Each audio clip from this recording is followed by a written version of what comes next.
I have already reviewed models that manufacturers thought of as tactical ones, but they were all much closer to the EDC in real use.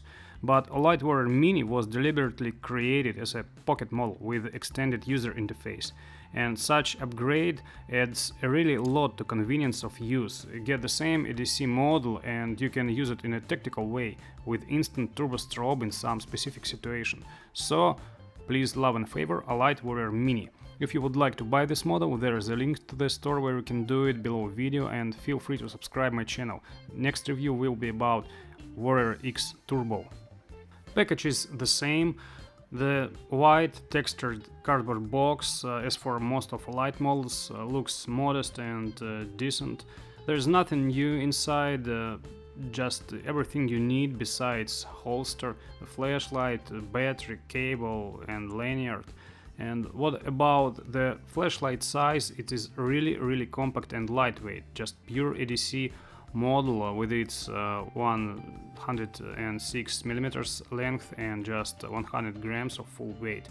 And the exterior is entirely like most of recent Olight models, with the exception perhaps of the Seeker 2. And here is, just in case you are interested, the flashlight that will be in next review, so subscribe my channel. So Olight Warrior Mini is a neat and pleasant piece of black metal.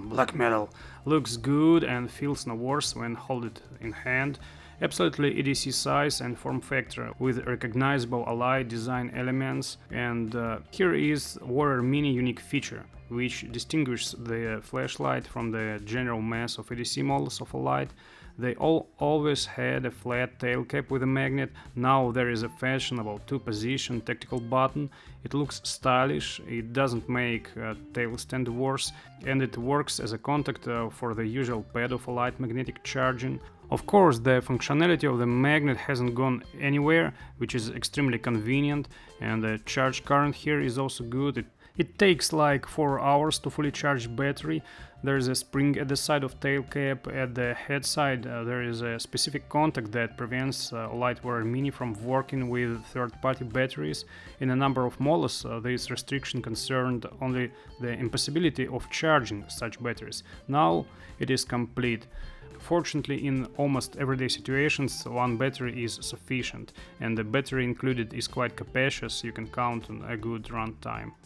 Machining is of course excellent. The thread is normally lubricated and the thread runs smooth. The knurling is, as mentioned, the same as in previous models and is very grippy, and both grips, forward and the reverse one, are quite comfortable. The button is the same as in previous models, small elastic convex rubber round with a tiny indicator LED in the center, and it's quite good button, nothing new. The size of the head doesn't stand out in any way, which is quite typical for EDC model, just a continuation of the body, only without embossed knurling. There is no cooling ribs, of course, for such a size that normal. As an ordinary tactical flashlight should have really long teeth, just see it. This model, though it is a Warrior Mini, so the teeth here are rather baby teeth. To save space and head, Olight installed a TIR lens instead of reflector, and I fully welcome this solution. This part of the flashlight looks really nice, and there is SST40 LED installed on the bottom. That's all. At this stage of the review, the look and workmanship are excellent, and I wouldn't expect anything else from Olight. Though I definitely don't like the restriction on the use of third-party batteries. Though side button is nothing new here, it works like it worked in any other Olight model. The tail button is crucial and main upgrade of this flashlight. It has two scenarios of use: EDC with instant access to medium and turbo, and tactical scenario with instant access to strobe and turbo. And this button also counts how long you keep the button pressed. It counts short click and continuous press. Again, this button is a damn good upgrade of the flashlight. Comfortable for close-range work light with good side light. Visually it is about 6000 kelvins, it would be nice to make it warmer, but I'm okay with how it is now. No PWM shimmering detected. Brightness is fully stabilized, the runtime is excellent.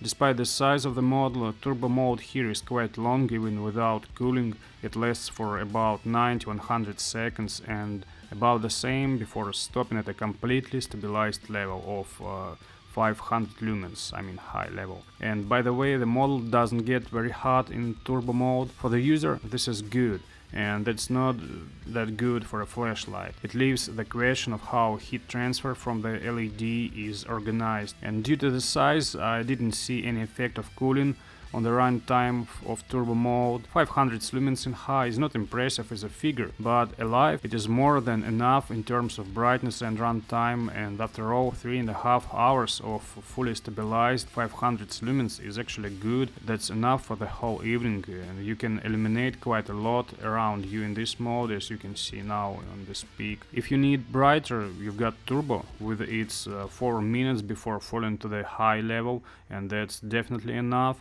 Medium mode with its 120 lumens is quite suitable for indoor use and to shine directly under your feet with its 5-7 meters range, and you can count on almost a day of runtime in this mode. I personally didn't like the gap between 15 and 120 lumens or between 120 and 500 lumens.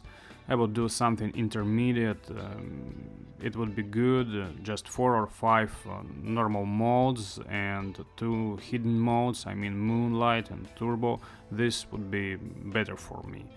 And it is clear that you can speak of some throw only for turbo mode, and then outside the radius of like 75 meters the brightness will start to fall rapidly. Although within this range, again, there is a sense even from high mode you got quite good and wide light, which eliminates a lot of details. And here are my overall impressions about Olight Warrior Mini. I'm definitely satisfied with it. Maybe real use will reveal some problems with model, but after playing with the flashlight for review purposes, I like everything except that user cannot use third-party batteries. The flashlight is very compact and at the same time bright. If necessary, you can get a lot of lumens from it, and this turbo will not be some kind of decorative photo blitz.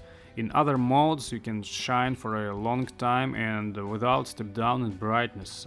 This is also an advantage. Olight Warrior Mini, with no doubts, covers all the usual needs for EDC models, both in terms of brightness and throw, and despite the fact that there is a button in tail cap now, the functionality of the magnet didn't disappear, nor did the functionality of the built-in charge.